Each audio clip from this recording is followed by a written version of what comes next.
Have you ever had a laptop and you just wanted to make it so much less capable than it is? Because Google has the solution for you, and it's called chromos Flex. Now, I don't dislike what chromos Flex is going for because it is all about revitalizing your old hardware and making it usable despite companies like Apple and Microsoft just making them obsolete for no reason. That said, I don't think this is really the way to go. I think there are so many more Linux distros that you can install to not only have a web browser, but also other applications running, and you don't need to run a container that virtualizes applications in a Linux environment that you have to install things from the command line, which is how it is in Chrome OS. I think you're just way better off doing that. But if you're familiar with Chrome OS and you kind of want to take a old laptop like this and just make it a Chromebook, this is the option for you. So today we're going to take this laptop and make it a Chromebook. I don't really use this laptop much, so may as well just do it for that reason. Now, I think they changed this since last time I was on this page. I think you could just download it before. Now it's not entirely clear. Yeah, they just kind of send you to an FAQ page that's not great. I don't care if it's supported or not. I just want to install it. Lenovo's in this list, so I'm guessing this IdeaPad is probably supported. I would be surprised if not. Yeah, it's probably one of those. Not really sure though.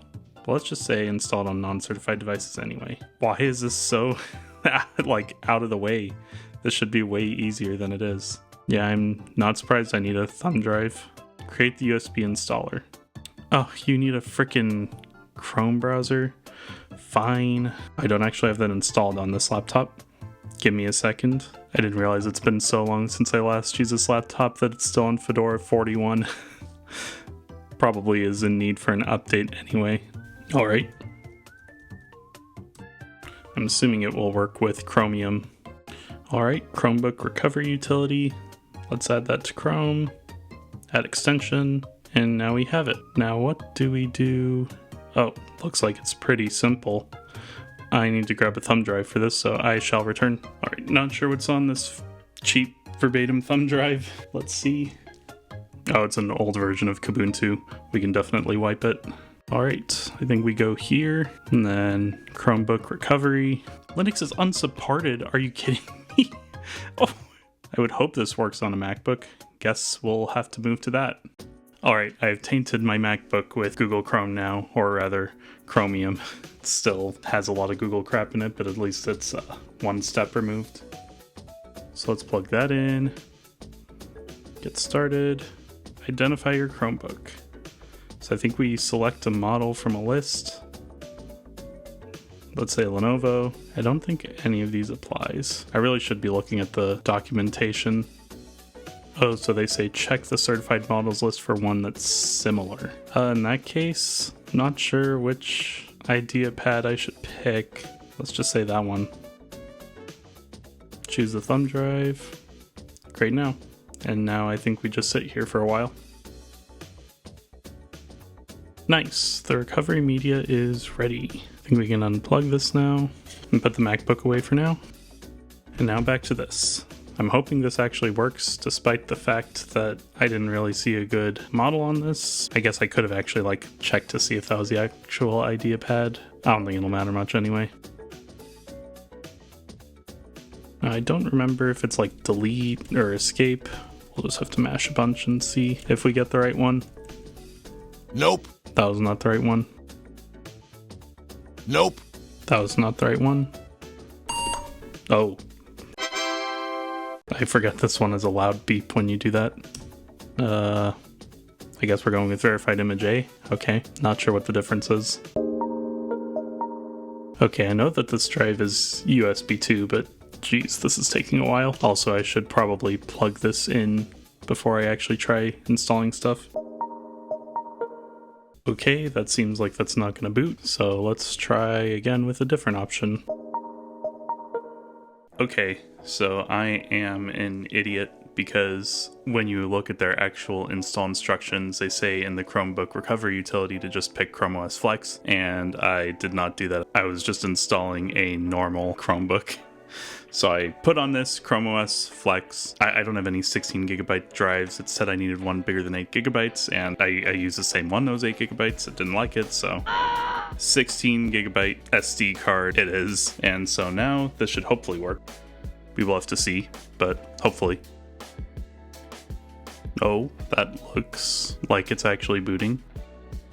Oh, that was a lot faster than I thought that was going to be. I guess I'm just used to Linux distros that end up like setting up a whole desktop environment. This seems like a much more lightweight installer. Although, I am seeing Bluetooth and Wi-Fi. This IdeaPad wasn't even on the list of devices that were accepted, so except it's not showing my CPAP machine that's always available, so I'm not sure if Bluetooth is really working. Wi-Fi though? Does Wi-Fi work? Oh, it does. And I think we will probably need it connected. With a strong connection, that's good. Ooh, I'm not sure if we can test volume, but brightness is also working. Yeah, I'm not sure if we'll get anything there. Well, already this seems pretty promising.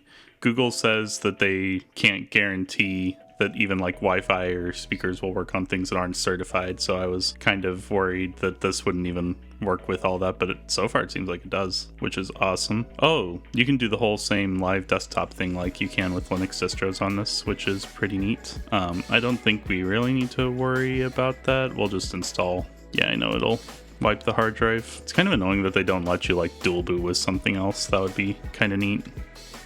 Okay, and now I think we wait for a while. Oh, nice. Looks like installation is complete. Your device will shut down. Remove USB before turning your device back on. Pretty standard stuff. I wonder if I can turn it off before then, because I'm impatient. Alright. It's not off yet. I probably shouldn't actually remove that. There we go. Alright. So when I turn this on, this should now be a Chromebook.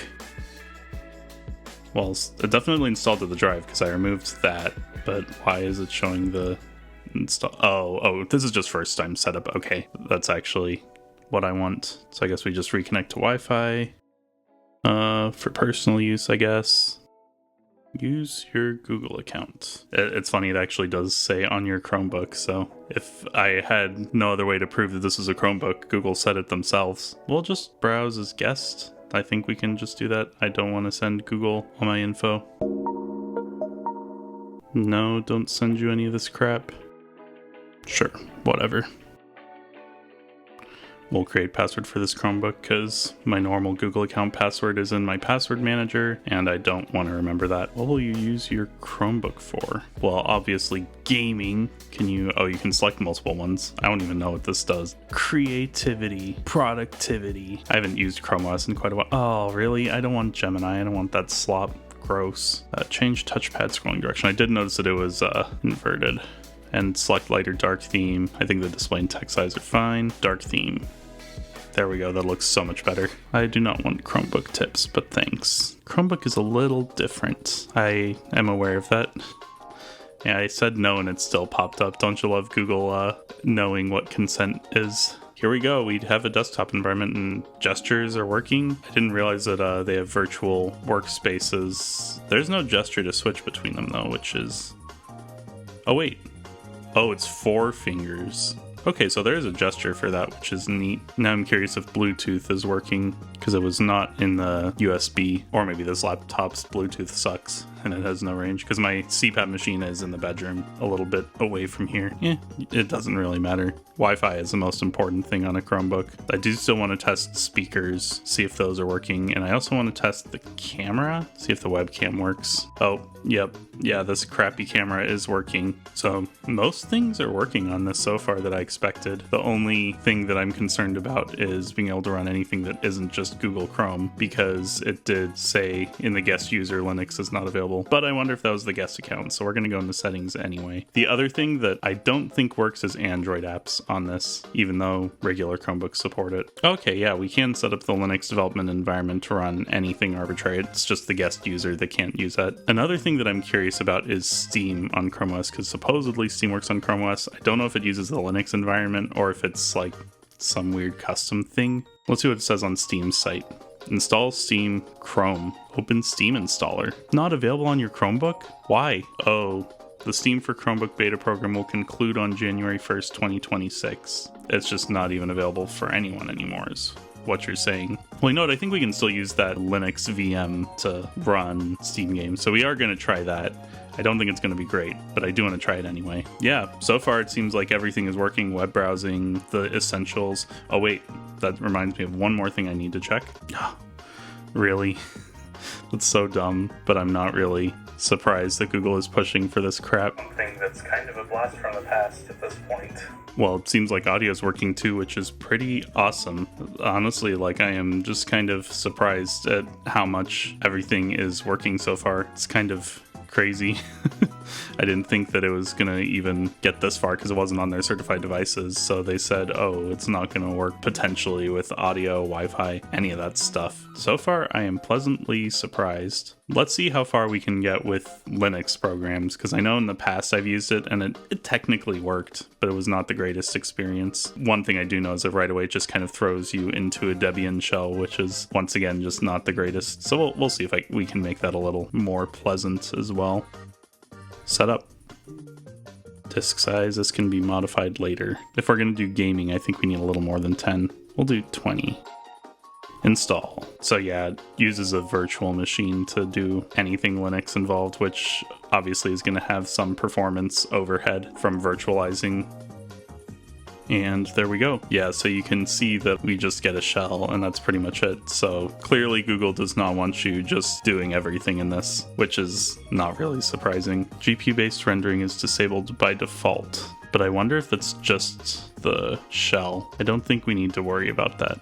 So if I remember right, this is Debian, so I think we can just do apt search Steam. So it does use apt, but I'm not seeing Steam in this, which is kind of curious. We could probably download the Steam deb and do that. But first, let's try, because I said I was in for creativity, so let's look for GIMP. Okay, GIMP is available on here. Oh, unable to find some archives. I didn't even do apt update, so let's do that real quick. Oh, you know what? I think Steam is only available in Ubuntu's archives, not Debian, which is why Steam installer doesn't show up there. So while that installs, okay, it downloaded a deb, so I think we'll be fine. How do you even get to your chromos files? Is the VM just like totally isolated? Oh, okay, you actually have to... I don't like that it shows AI overview, but I think that's actually true. I think you have to share files with Linux. Yeah, there we go. So if we take this and move it to Linux files, then I'm guessing if we list, there we go. Okay, so dependency problems. Can we fix everything?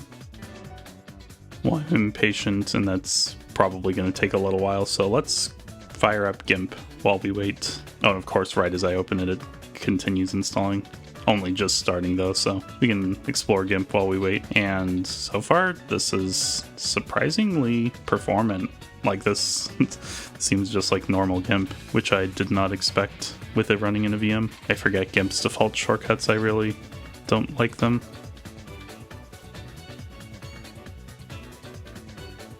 Well, everything that I would normally use in GIMP seems to work just fine. Granted, hardly an intensive test, but I didn't even see lag when I was drawing with the paintbrush. It seemed to be able to keep up just fine, which I normally don't see happen with lower end laptops. So already off to a surprisingly good start. And it seems like Steam finished. Or wait, no, that was the apt install. We have to now install Steam itself. Okay, so let's see now how Steam works. This is where I think things are going to crash and burn. Package cache seems to be out of date. Error executing command is another user. The incident has been reported. Don't you love sudo messages?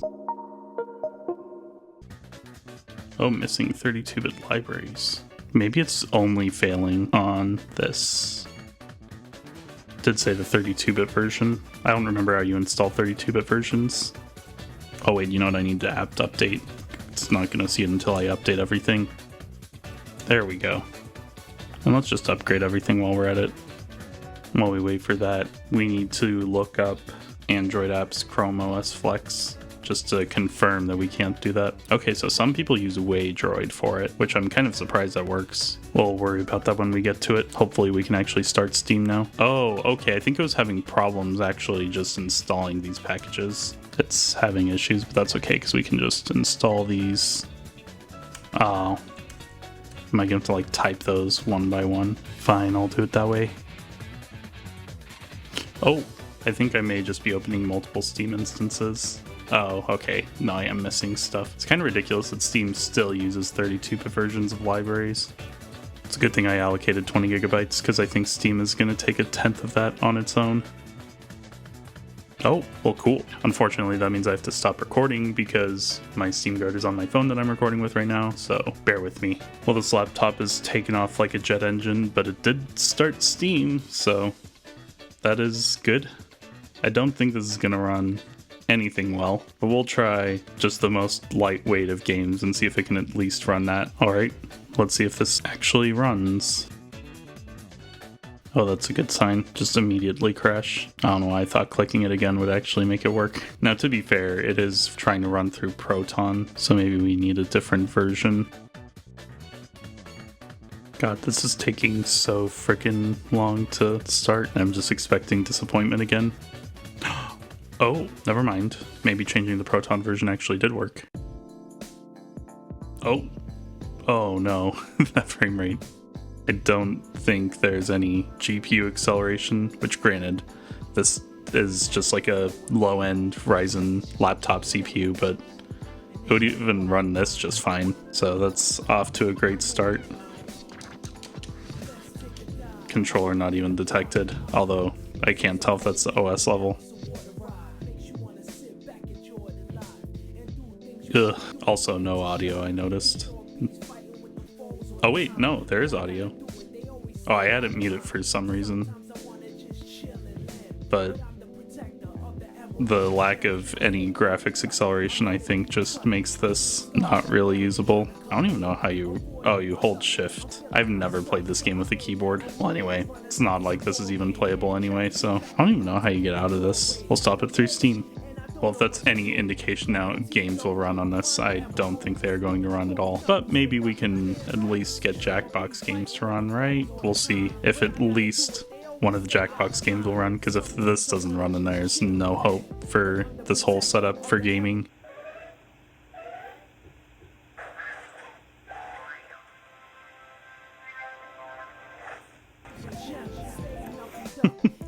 Even Jackbox, you can see there's just frame drop issues all over the place. But you know what? If you're just wanting to do this casually, I think this is probably fine. This is, you know, the most realistic Chromebook case would be just, you know, streaming this on Discord or something. So like, this is fine. Now I think the next step is to try and get Android working in this, because I thought that was just not going to happen at all. I thought I might have to like install FydeOS for that, but this makes it seem like it's doable. So that's what we're going to do next.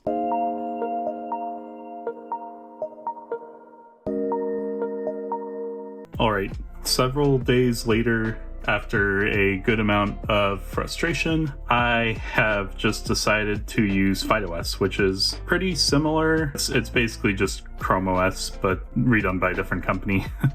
And it should have like their own Android subsystem. Let's try it out and see. I believe it's in a similar format where you just basically get an image file that you can use in Etcher. So FydeOS for PC. This laptop has an AMD APU, so we'll go with AMD graphics and download. And while we do that, I should make sure I have Etcher. I do not, so I should get that as well. Let's download that. All right, and with that downloaded, now we can just go into Etcher, flash from file. Let's pick that FydeOS image, select target. Oh, it would help if you actually like plugged in the thing you're wanting to flash to. I don't even remember, is this what I flashed ChromeOS onto? I should actually double check. Okay, now let's actually do that again. Select target, mass storage device media, select, flash. Yeah, you can access it. And then cool, I guess we wait for however many minutes. Jesus, using a USB 2 adapter probably is not the smartest. It takes so long, but we've got that installed, so let's take that out. And then do the same thing we did with ChromeOS Flex. Nice. This looks exactly like ChromeOS Flex, actually, which I guess that is to be expected. And it seems like everything's working. Let's see. Yeah, it looks like I can sign into Wi-Fi. Cool. Oh, It's making sounds too. Okay, well, audio works, that's good as well. Okay, so you can kind of use it in live USB mode, just like chromos Flex. I didn't really expect either to support that, so that's cool to see. Cool, install FydeOS full disk installation, because that last chromos Flex one was, I mean, it worked fine for basic web browsing, but besides that, it was kind of a disaster. It's kind of interesting that this, unlike chromos Flex, actually shows you like the raw console output. I guess it's cool to see more detailed info if something goes wrong. Okay, now it says it's completed. Hey, there we go. Cool. Now I think it makes sense to connect it to Wi-Fi. So let's do that again real quick. All right. Oh, it was going to prompt me to connect to it anyway, but that's okay. Yeah, this is the part of the problem of FydeOS, is that they also have like a long terms of service. It's whatever. I don't really care that much for the purpose of this video. I definitely read that. And you can use a local account for this, or a Google account. I think for now I'm going to choose a local account. Can't sync data and automatically, yeah, that's fine. We'll use a local account. Oh my gosh, they have AI, OS level AI assistant? Holy crap. I do not want to join your crap, no thanks. And there we are. So yeah, it's basically just, I mean, it's Chrome OS, just slightly different. You can see if we go in the browser, it's just a Chromium based browser. This whole core experience is going to be no different from Chrome OS, besides I guess different defaults that you can just change. So they do have a notification that says activate the Android subsystem. So let's see. They have another massive EULA, which is cool. I'm not going to bother read these. I just hope it's that you can't hold us liable if things break. Oh. And there we go. We have an Android settings interface. I've never really used Android in Chrome OS, if that wasn't obvious, so I don't know how you actually like install apps. We'll see what's in their app store, because oh, you can configure GApps, especially if we want to try some actual games. Why does everything have to have their own EULA? This is kind of silly. rootfs verification is enabled. Please disable rootfs verification and try again. No idea what that is. Well, they do have docs on their page to do things, which is cool. You need to modify system files or custom operations. You must disable root file system verification. Taken for security reasons, preventing system stability and security issues. Okay, so this is basically just like its default in immutable OS, but you can make it mutable. That's cool, I guess. At least you can easily change it. I wish that they just like had a thing right there telling you how to do it, giving you the caveats right there, but that's okay. Could be worse. Unknown command. Oh, you have to type shell and then sudo I. I'm good at reading directions.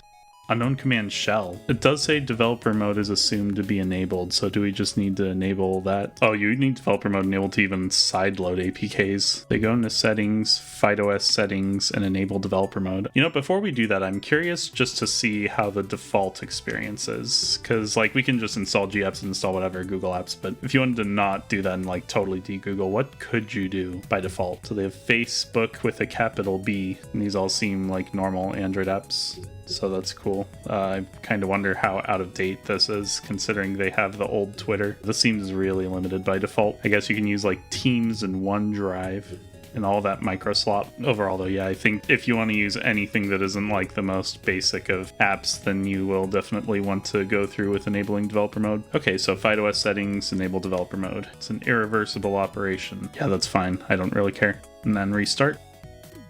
Alright, now that we've restarted, we should be able to actually run that shell command.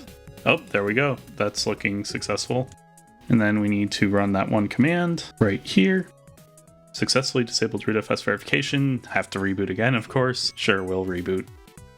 Alright, so if all went well, if we go back and install GApps, oh, we don't get an error. It says I can install. It says it's experimental, unexpected errors may occur, and it may cause the Android subsystem to crash. Screw it, let's just install it. What could possibly go wrong?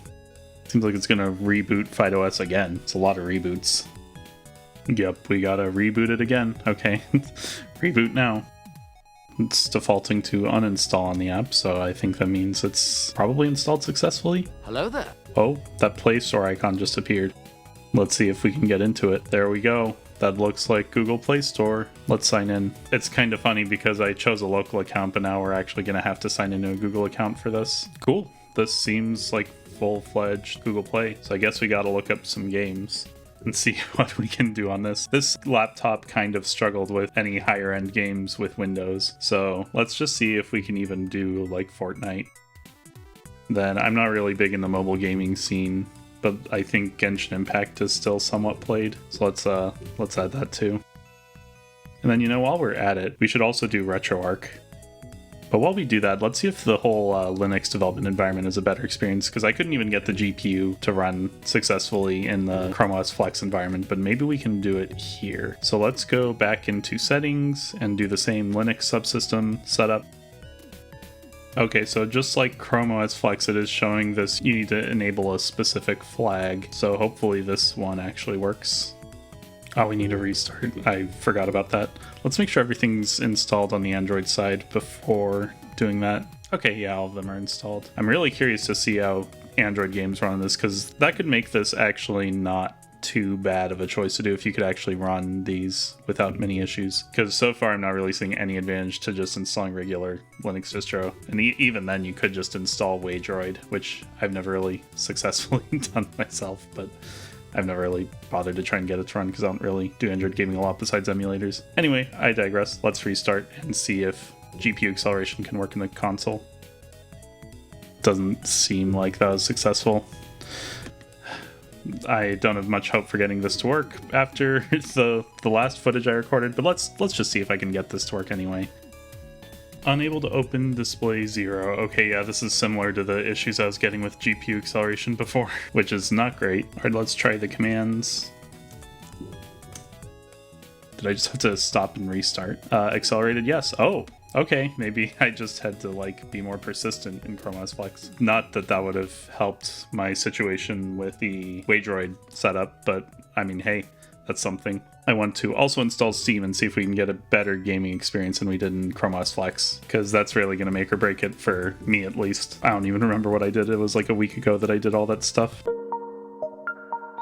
Alright, so I downloaded a sample of games and I started up some of them just so that they would download stuff, and already it does not seem like it's as good as I had expected. So if we go into Fortnite, for instance, this is what I was experiencing. Basically, it finishes the download and then it just crashes. I'm not sure why this is happening. Maybe it's because this is an x86 device and Fortnite is compiled normally for ARM. I have no clue. But yeah, it just crashes after the installation finishes, so I don't think we're really going to do anything with that. And then it's basically the same story with Genshin Impact. You start it, and then once it loads, it gives you a little tease that it might work with this whole logo, and then it just crashes. So unfortunately, I don't think those are going to work. However, RetroArch does work with some weird caveats. For some reason, some of the Android games go full screen and this one doesn't. I wasn't able to really figure it out. You'd think this button would, but no, it just kind of makes it a persistent window there. And this game dashboard just lets you maybe, I didn't really try resizable window much. I think if I remember it, I just clicked it and it gave me a warning, but then I still couldn't resize. Oh, maybe I'm confusing it for another thing because that seems to work fine. Let's try quitting RetroArch and then starting it in that resize mode. Okay, there we go. So that works for that at least. Kind of a little weird workaround, but I guess it works. So I was also realizing before I had problems getting the controller to work, and it's because Linux device pass-through seems to only work with USB devices connected. Well, one other thing I noticed is that Bluetooth connectivity is really delayed. So I'm just going to plug this in with USB anyway. Not really a fan of the whole right angle adapter that collides with the cables, but whatever. See, and then it shows USB device you can connect it to Linux. I am not going to because I want to use it with RetroArch, and I'm just now realizing I didn't actually download any ROMs to this device, so let me fix that real quick. Alright, and then the way that I was able to actually get these to show up in Android is if you go into Android files on the side. Then you can actually go into documents. I made a ROMs folder, I put some GameCube ISOs in here already, and then just paste them all in here. And then do the same for Super Nintendo. Alright, and that should be all you need to do there. And then from here, you do the same typical RetroArch things of first adding a core. And we'll add SNES 9X, and I'm just now realizing I forgot to download a BIOS file, so I'm gonna have to do that too. And actually it's kind of a pain in this, so I'll have to figure that out.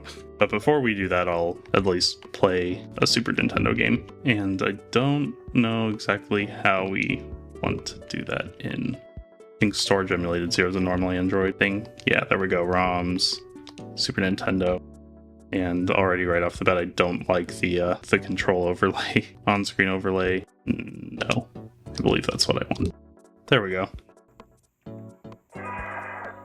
Alright, Ridley, you're going down. Except honestly, it's probably just faster to get damaged a lot to get past this. Okay, there we go. Yay, I escaped. Well, I think it's evident that this game is running perfectly fine with no issues whatsoever, which is to be expected of a Super Nintendo game.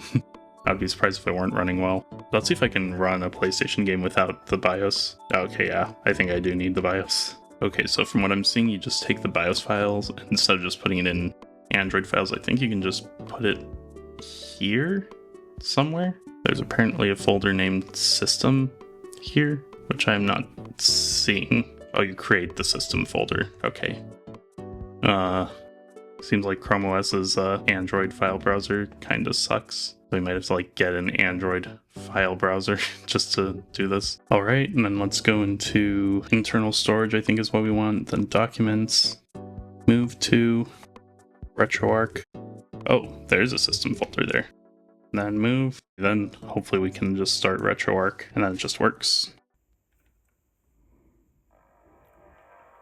Ah, there we go.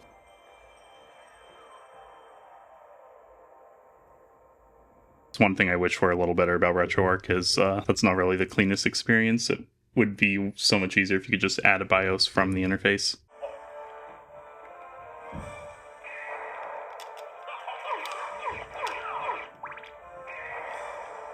Well, once again, this is running perfectly fine. The big question is, can I do this without getting hit? I've still never successfully done that. Oh, I still want that holy water. Oh, I got hit. Okay. We can see that this is working just fine. So I think we can move on to the next game. So I wanted to like do some Steam games, as I had mentioned. Rivals, just because I started with that, Golf with Your Friends, and then a couple from the Dongle Book video, Mass Effect and Resident Evil 4. This is where things, because I was like pre-running some of these just to get the Vulkan shaders to compile, and things got really weird.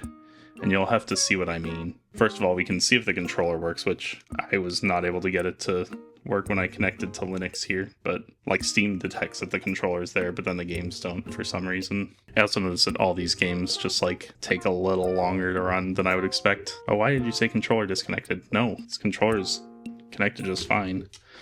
One thing you can do to see is if you like go into settings and then here, you can actually see what USB devices are connected. Anyway, the game has started. I don't know if it's like acting weird because I like alt tabbed out of it. Let's just stop the game and go back into it. But yeah, you can see like already, despite the fact that we have graphics acceleration, for some reason the frame rate is still, first of all, controller not working, but the frame rate is also just abysmal, which is not what I would expect because this game can usually run on potatoes. Yeah, I don't even want to try playing this because it's not even working well in the menu. But then it was weird because I was like, okay, so if that's not working, then no way is like Golf with Your Friends gonna work. But this is where things started to get a little interesting because yeah, as you can see, the game runs just fine. No controller working still, but you can play this with mouse and keyboard. So if you go into the video settings too, like it's not at bare minimum settings. Some of them are medium. That was interesting. And then if we just like go into a random course,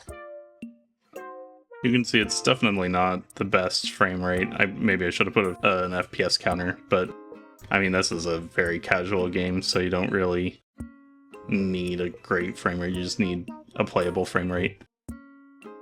So like, this is totally fine. So I don't know why the 2D game with much less graphics was running terribly when this is totally fine. This is something that I could totally play. So then my thought was, let's try something else that's 3D and a little better, or I guess more graphically intensive. So I wanted to try Resident Evil 4 once again, despite how awful it was on the dongle book. And I learned my lesson from last time. I actually did install a mod that lets me skip the logos, because for some reason the logos are more intensive than like anything else in the game. So yeah, somehow this is running even worse than the dongle book. But I think that's probably just the fact that it's not only running in Proton, which is a translation layer, but then it's also in a VM. Everything's virtualized, so I guess I shouldn't be entirely surprised. But yeah, this is way worse than the dongle book. This is just absolutely not playable. I'm not even going to bother menuing through everything. I'm just going to stop and put it out of its misery. And then Mass Effect. This one, I actually have no idea. I just kind of downloaded it late last night to see how it ran too, because maybe this runs better than the version of Resident Evil 4 with HD textures. It's possible that they just screwed up the port somehow. I don't know. Let's see how this runs. It crashed.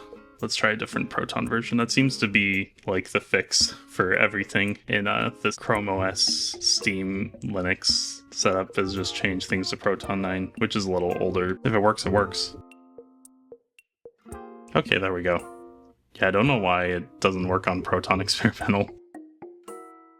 Oh, and it crashed. Okay, maybe I was pushing it too hard if Resident Evil 4 just crapped out like that. So yeah, I think this is probably only going to be able to play very low-end games, because Golf with Your Friends was fine. Maybe if the Steam Chromebook thing was still a thing that Google and Valve supported, then maybe this would be way better. But unfortunately, there's no way to run it now. Guess we're gonna finish this off with Dolphin, because this is actually surprising, because like Resident Evil 4 PC version totally crapped out. Let's switch this to resizable now that I know that this actually, oh, this one doesn't actually go full screen. That's okay. That's fine. Let's get our controller out of connected to Linux mode.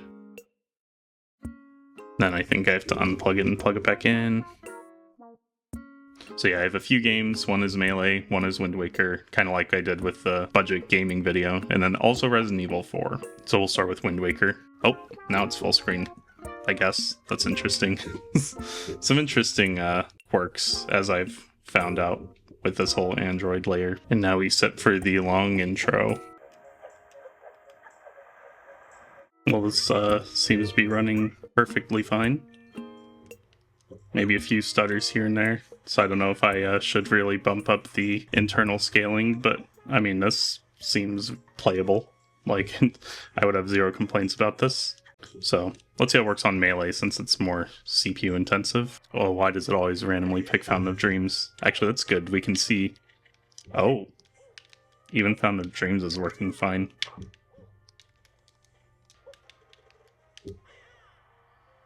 Alright, well, that's surprisingly working. Okay, now I have to see if this works with a higher internal resolution.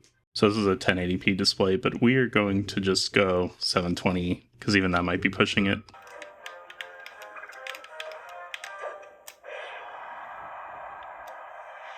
Yeah, so that is running well. So let's up the ante even more. Let's do Resident Evil 4, but with 3 times internal resolution for 1080p. Well, the menu already is running way better. Seems to be a full 30 instead of seconds per frame.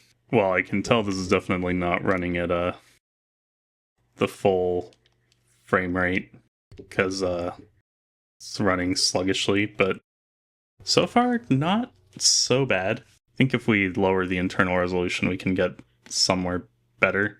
Let's try 720p. Still definitely stuttery, but I mean, this is running at almost full speed. Very different experience from the PC version. Time for Leon to pull the ultimate asshole move.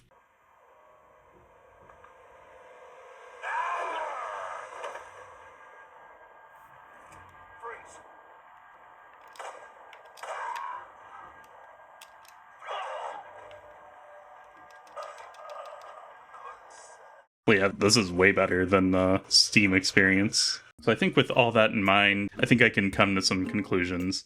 Is Chrome OS a good gaming experience? The answer is no. Not even like big Android games could run. Maybe it's a little better on an actual Chromebook, but a non-Chromebook chromos thing is just not going to cut it. But surprisingly, more than I thought was going to ran.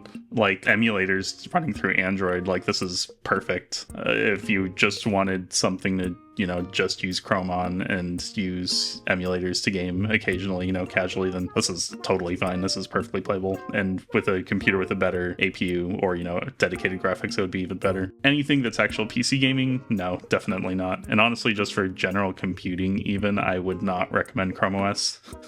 That is just intentionally locking yourself to Google's browser, which Google has just been making worse and worse. You can't even use an ad blocker properly on them anymore. So I would recommend just going with some Linux distro if you want something that's not Windows. Revitalize some of these older laptops, use something like, you know, the standard Ubuntu, Fedora, Linux Mint, you know, one of those. An immutable OS like Bazzite or Bluefin, I've definitely been leaning toward those. Could try something like CachyOS that's kind of, you know, on the cutting edge, but, you know, anything like that is way better than Chrome OS. Chrome OS, I think in my mind, is good as like a guest operating system, because at least in FydeOS you can set up a guest account that doesn't, you know, persist data, and, you know, have a computer just so that, you know, guests like family members or whatever can use it when they're at your home. But anything other than that, I don't think Chrome OS is it. It's just a strict downgrade. It may run a lot better than Windows, but that's really the only advantage it has over Windows. With all that said, yeah, I'm curious what your thoughts were. Are you going to put Chrome OS Flex or FydeOS on one of your devices? I don't recommend it, but, you know, if you do, let me know if you got any good use out of it or if you went right back to something else. If you liked the video, you know, do all the standard YouTuber things, whatever, and have a good day. Take it easy.